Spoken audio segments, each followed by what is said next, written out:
So round 5 of the Rugby Championship has taken place this weekend. The Springboks going head-to-head with Argentina in Durban. And for this video, we are once again trying to predict what Rassie Erasmus will be selecting. Now, that is like trying to pick the lottery numbers. You've got no show. That man, his brain works differently in a good way. Just look at that last result up against the All Blacks. But it is myself and it is Vern from Vic and Vern Sports Chat. Mate, this is a mission and a half to try and work out what's happening here.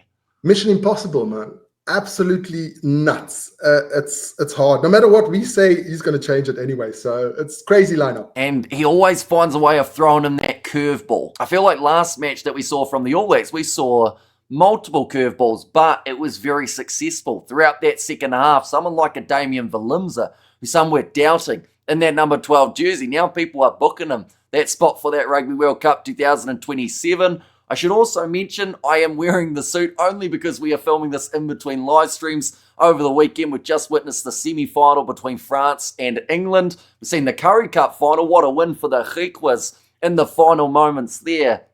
But Rassie's lineup for the front row, who have you selected as who he will be going with? Oh, that is so hard. Ox has been played almost every game. I think he should have a rest, but I'm going with Ox. Okay. But he must probably rest him. But he's been played so well for the Boks. Oh, I can't. He has to rest him at some point. But I'm going Ox. Okay, so you're going Ox and share in that number 1 jersey for a little bit of fronting up with the Argentines. Of course, they've got quite a physical 4-pack. We've seen that already throughout the Rugby Championship. So getting one of your best scrummages out there could certainly bode very well. So number 2, you're sticking with Malcolm Marx there, or is there a switch here? I'm switching because also he needs a rest as well. I'm going with Manus van der Merwe. Bongi Mbonambi back in the squad. Does he make his way in somewhere here? He gets in the reserves, yeah. Malcolm's not going to be on the team sheet, which is crazy. But we're going Rossi way. We're going crazy like Rossi. Alrighty, so number 3 then to join up your front row. Somebody we haven't seen at all, Vincent Koch. I'm going, because he is in the lineup, as I see, yeah. He hasn't played at all. I'm going Vincent Koch. Couple changes. And Oxenshire and Vincent Koch, to be fair, they scrummaged together at the Sharks for the URC, so it shouldn't be too much of a change there. For myself, I have made changes compared to what Rassie had for his last lineup. I have gone number 1, Jan-Hendrik Wessels. Number 2, Manus van der Merwe. And number 3, Wilco Louw. So you've gone with the 2 Sharks props. I've gone with the 2 Bulls props in this case. I just feel like you said, Oxenshire, if Rassie is sticking to his word of giving everyone some sort of equal-ish minutes throughout this calendar year, it means that Ox has probably already done his dash up until the November internationals. But it's so hard to take a man like that out of the side when he is playing some of his best rugby. Manus van der Merwe, I actually think he's been pretty solid off the bench when given the opportunities. The line-out seemed to be strong enough, and Malcolm Marx, I've actually gone with him off the bench. I think they've got that falling back option there. I don't know whether I'd go with Mbonambi and van der Merwe. Just seems like a big risk with the way that Bongi's been throwing it, but perhaps perfect way to get him back into the good books would be to have him play front of the Durban crowd. But locking Joe.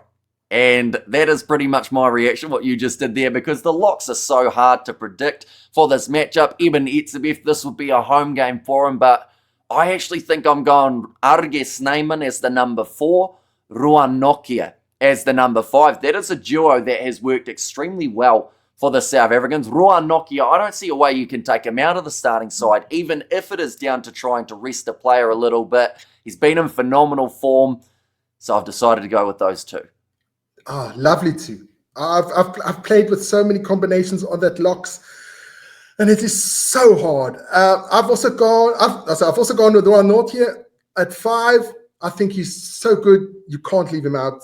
He is, like I say, mustard.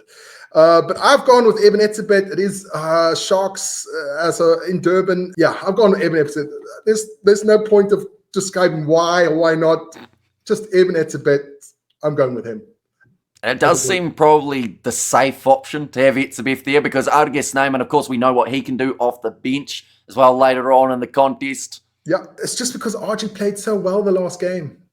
It's actually sad not to play him from the beginning. It's really difficult. It's crazy. Yeah, the Boks are reaching this little patch here, how pretty much everyone on that team sheet is in good form. And not many sides around the world can actually say that.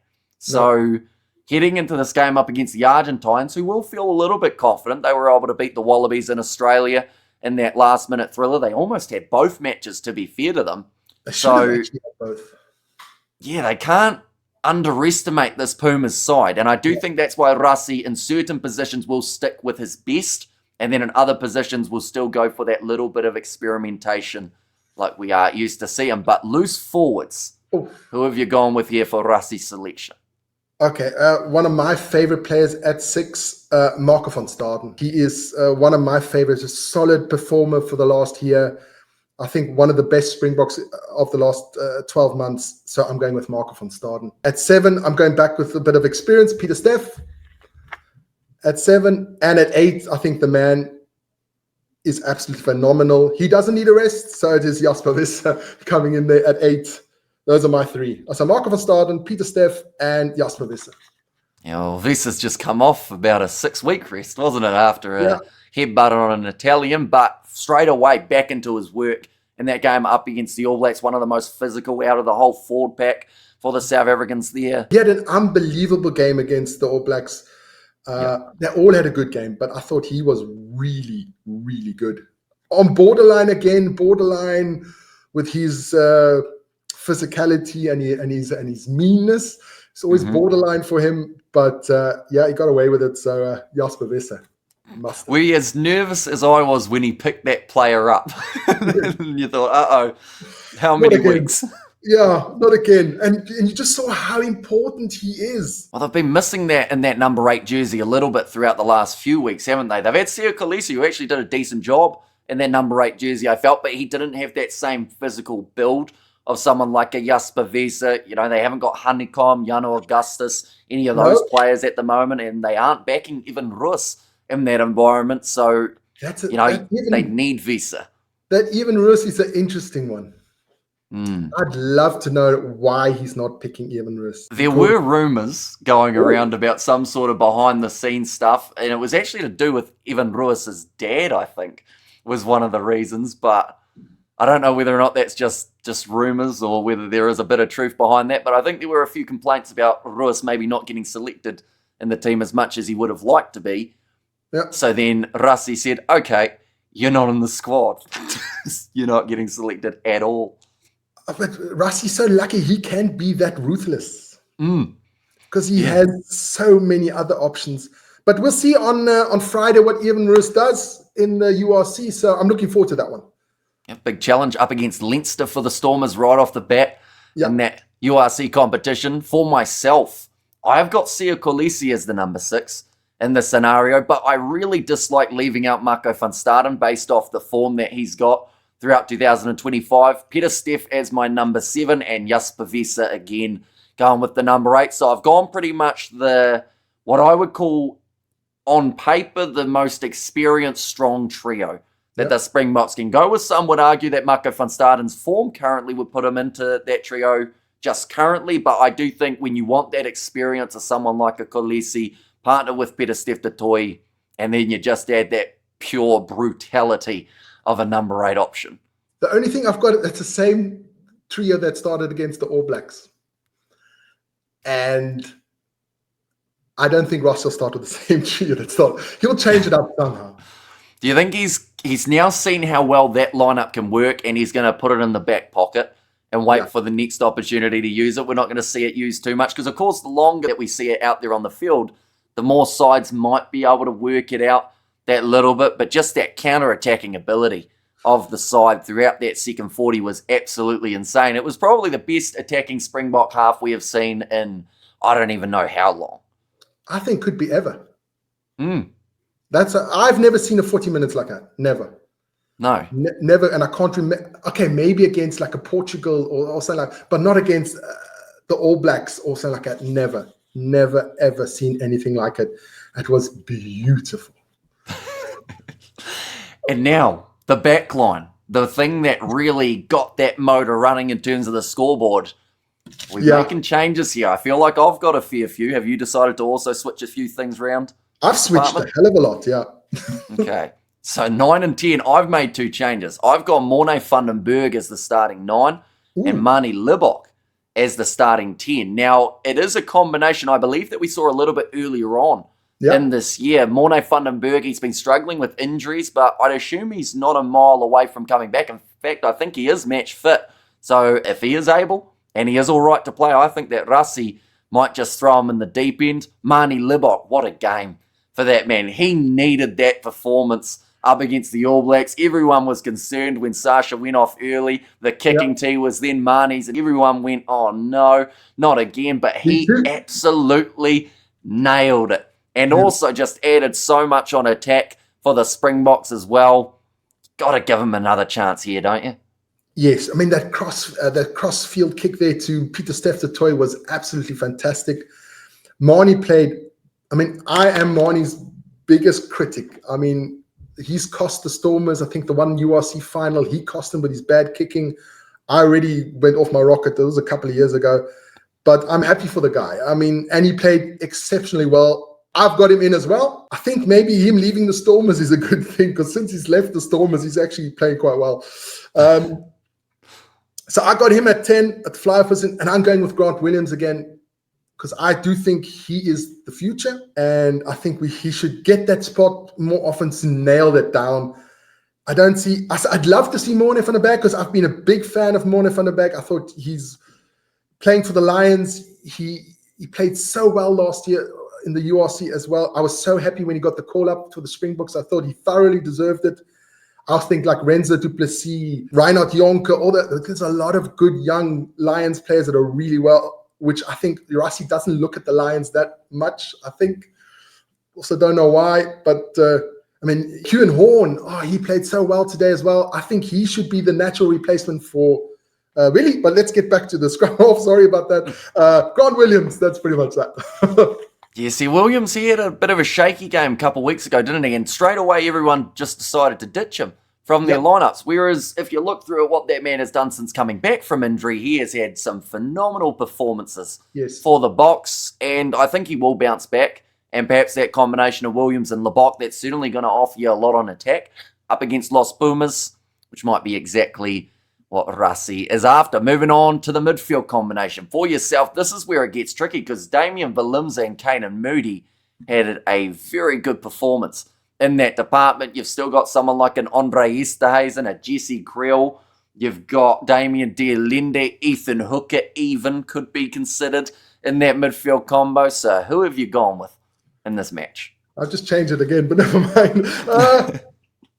I've gone to tried and tested. I'm going Damien de Linde and Jesse Kriel, back to the old duo, just to show the young kids you had a phenomenal game, but these two are still number 1 and 2. I do think that strategically it's probably not a bad move up against Argentina. We've got to remember they have Lucio Cinti and Santiago Xocha Perez, who's been one of the most dangerous 12s across the whole competition. You need that defense 100% in the midfield, and that's not saying that Damian Willemse as well as Kainan Moody couldn't get that job done, but I think it's just more having that safety so that you know you're going to be able to make that impact with the outside centres. I've gone with that exact same combo. I think that is one that Rassie may look at. The only change possibly could be Andre Esterhuizen to start in Durban rather than maybe making his way off the bench. I've just given away who's my number 23, but De Linde and Kriel, that's my midfield combination. The back 3, number 11, I'm giving Makazole Mapimpi a crack here, and I do think that Rassie might consider it as well. This, to me, sounds bad to say, but we've just seen the passing of the torch from that last game up against the All Blacks. We've seen what could be the retirement of Willie Leroux. Give Makazole Mapimpi, if you're not going to play him anymore, his send-off in front of the home crowd. You know, in a packed-out Durban, it's a perfect ending to the story. There's many guys just about to return. Edwald van der Merwe, Kurt Liaren. So you've got Ethan Hooker, who's now looking strong out on that wing too. Why not give Makazole the big old send-off he deserves? Because that man has been great for the Springboks throughout the years. He hardly has a bad game. Surely he gets the crack there. Oh, you have just... I had Ethan Hooker down, but your whole explanation sounds like the sweetest story ever. So I'm changing it. Ethan, you're out. Mpimpi's in because you convinced me now. Mpimpi's in. I'm going to regret it, Miss Bobby, when it comes out. It's probably going to be But Ethan Hooker. your explanation was a dream come true. I didn't think of it like that. That's why you're a wise man. So, no, in fact, I'm staying what I did. No, that's it. I'm going back. Ethan Hooker. You're going back to Ethan Hooker. You just said how good the story was, and then you just ignored it. No, I can't be like that. Your explanation was beautiful, and 100% I agree with it. But I did pick Ethan Hooker, so I'm sticking with Ethan Hooker. He had such a good game against the All Blacks. Give the boy another shot at it. Ethan Hooker. And as the match wore on, he actually got stronger, I felt, up against New Zealand as that game started developing and they started getting more space. But yeah, it will be intriguing to see whether or not they'll stick with him or whether maybe we even see a curveball and Kane Moody find themselves back out on one of the wings. He can also for play this upcoming game. Number 14. I'm not making any switches. Cheslin Colby's my guy. Out on that right wing, he was phenomenal up against the ABs. And then number 15, due to the injury of Apalili Fasi and due to the no-show of Villy Leroux in the squad, I'm going Damian Willemse. I think that man, the way that he played, you got to strike while the iron's hot, and he was in some of his best form that we've ever seen in a Springboks kit. And the fact that he had to move from 12 to 15, and he did it so effortlessly, I think shows that he is ready for that Bok lineup. Him and Marnie Libok, we've seen that combination at the Stormers as well. So it makes sense, and that's what I've gone with as the back three. I have to agree on you that one. Damon Willemse is my fullback just because there is nobody else, and he has to play. So Damon Willemse in there. What a performance last week. It was absolutely unbelievable. A joy to watch. That second half was amazing. Yeah. Well, I can't say anything else than that. The boy... I know he wanted to leave the Stormers, but he's under contract, and that he wanted to take one of those sabbaticals, but they said no, they want to keep him, which is a fantastic decision there by the Stormers. Yeah, and as soon as he's back in that Stormers kit, although the only problem with the Stormers kit, he's had a bit of a rough run, hasn't he? He either gets injured right before international rugby or he gets suspended right before international rugby. That's been the trend the last two times for Willemse, but no, he seems like he's really smartened up his game in just the last maybe 12 months or so, and it's going in a really good direction of being a great replacement for Apalili Fasi at 15. But that now moves us on to the bench. Have you gone 5-3 or 6-2 or 7-1 or 8-0 for this one? I've gone 5-3. Okay, I am the same, still with that 5-3 split, and it's something that, you know, the Springboks got a bit of criticism for. Playing in New Zealand, people saying you need the 6-2, but I think that second game proved that as long as you've got the right selections off that bench, the 5-3 is more than enough. Plus, with all those injuries, it's probably lucky it was a 5-3 because of the amount of guys going down early throughout that game. But for yourself, front row replacements, who have you gone with here? Well, the hooker is Bongi. I think I'm resting Malcolm Marx totally. Bongi's in there. He needs some minutes if he's going to keep him. For me, it's very simple. Play him or drop him completely and it's done. That's my notion. Same as that's with Bongi, that is with Makasole Mpimpi. So he did pick him in the squad, so play him. So Bongi is on the bench there for me. And now your front row replacements for the props. Who have you got there? The prop on the loose head, I'm going with Buan Venter and Wilco Low. Okay. Solid. Very good scrum later on in the game, you would think. I feel sorry for Jan-Henrik Wessels because he played, it's like I said, toss up. You never know. Is there any late switches that are coming here, or are you? No, I'll stick with Buan Venter. He hasn't played. I don't think he played at all. He's had a couple short stints off the bench, I believe, but nothing too substantial. In fact, maybe only the one game for Buan Venter so far. Yeah, and Wilco Low, new Stormer for the following season, signed for the Stormers. Mm-hmm. He's mustard. So I'm going with Buan Venter and Wilco Low. Yeah, those are my two props. Alrighty, so I've got one similarity to yourself. I've gone with Malcolm Marx as my number 16, just to add a bit of stability into a late line-out, just in case it is going downhill. Now, what could actually happen, I think, might be Umbanambi to start, with maybe Manus van der Merwe off the bench if they are going to completely drop Malcolm Marx from the side, just to have that. Like, I would honestly back Manus's line-out more than Bongi's at the moment, the way that it sits. Definitely. Then Buan Venter, he is my number 17, and then Vincent Koch as the number 18 here. So I am giving a few of those guys who haven't had a huge amount of minutes a bit of a chance. It means that I've got no Thomas du Toit, I've got no Oxen Share, so it's a bit of a risk. But overall, You know, the way that these Springbok forwards, including their front rows, are built, like, it's not really that much of a hit, is it? There's still going to be a huge scrum later on in the game. I think that these three can certainly pack that punch. In the forward replacements, the other two that I've got Eben Etzebeth as their number 19, bringing the big man off the bench rather than starting him here. Bit more of a late impact, similar to what we saw for Pablo Matera off the bench for Argentina in the second match up against the Australians, going with that experienced head to try and change that game around. Quaka Smith, number 20. It's hard to not put that man in a side. Once again, Marco van Staden was on the verge of making it in for myself, but Quaka's got that spot as my number 20 here. Yeah, I've gone with RG. Like I said, he could have started as well because he had such a fantastic game against the All Blacks there. RG, and I'm going with Quaka because Quaka he's always there. Yeah, see, a day that Quaka's not in a 23 is a surprising day, isn't it? I feel like he's almost one that Rassie all but locks in every game. Yes. Only just. Because he's so versatile. He can play he's played almost any position. As he's quick, he can still, if push comes to shove, he can still play him out on the wing, maybe. It's a bit risky, but maybe. But I think he's played everywhere so far. And I think he's also Mr. Reliable.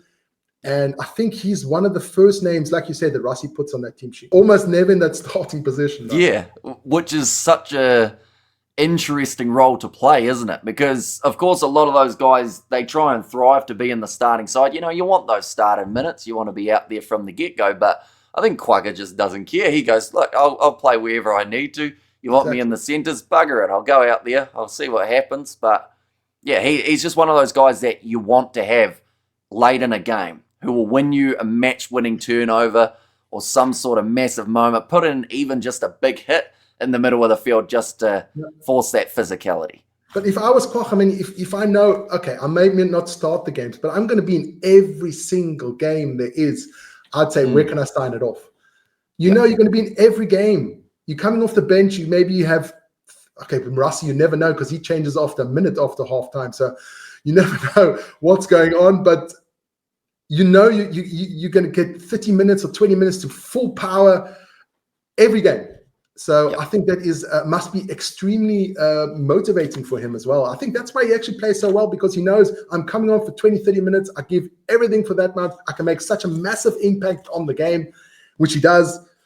I think he's happy with that. I'd be happy with that. And the fact that he's got that gas tank to match while everyone else has dwindled throughout a first half of physical rugby, that's when he seems to be at his best, when he's just that little bit quicker, getting into the breakdowns than everybody else.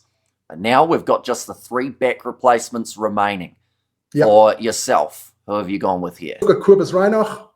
I could have gone for Faf, but I'm going with Kobus. Sasha Feinberg. I can't say that guy's name, man. I say Sasha FM. If he's back, that's also probably. I'm not 100% sure if he's fit, but if he's fit, definitely Sasha in there. And at the 23, I'm not going. I'm sticking with Andre Estes. Who were you about to switch someone? I changed it to Cannon Moody, but while we were talking, but I'm sticking with my guns. I'm going Andre Estesen because Andre Estesen can, if something does happen, can still go play there, the flanker position as well. So we've got a 5-3-6-2 combination. All right, bit of versatility off the bench for Rassie. I've gone with Faf de Klerk as the number 21. Bit of a curveball there, but once again, if he's in the squad, why isn't he playing? You know, I feel like he is about due to get some sort of chance, and maybe they'll play him at Twickenham, actually.